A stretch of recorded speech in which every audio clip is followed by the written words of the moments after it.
guys, nandito po tayo sa farm. So, magpo-pruning po tayo. So, kanina pa tayong umaga, nagpo-pruning. Ayan na po yung mga kahoy na naputol natin. So, bakit kailangan siyang putulin? Ayan, papakita po natin. Para po mag-open up, para papasok talaga yung araw in the middle of the tree. Kasi sometimes, ang hirap po kasi mag-access being a fruit picker pag hindi po siya i-pruning. So, kailangan para maka-access yung tao. So, ayan yung mga napuputol. Parang marami po siya, pero yung mga puno, ang dami pa rin pong kahoy, di ba? So, marami nang pinutol. And it's all out. Oh.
Our supervisor, Charlie. And guess what? He's half Filipino. But he doesn't speak Tagalog. Sorry. There. Say hi to your mom, Charlie. Hello, Mom. So, Charlie is very expert. He's the expert in this farm. Pruning! Now, Charlie's gonna show us how to pruning. Ipapakita niya sa atin guys kung gaano siya ka-export.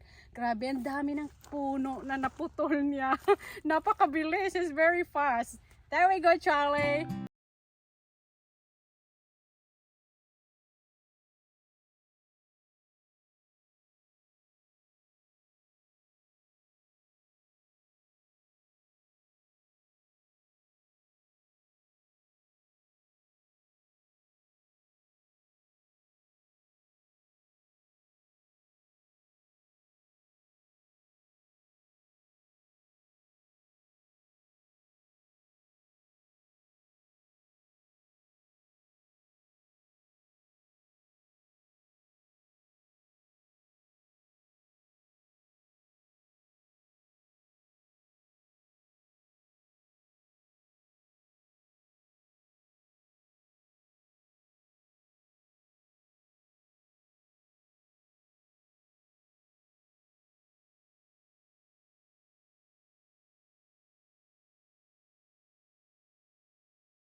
Nakita nyo na po kung paano po mag-proning. Actually po, hindi talaga siya madali. As in, mararamdaman nyo po yung braso kasi medyo mabigat din yung chinso. Hindi siya madali na trabaho. As in, nabaguhan ako.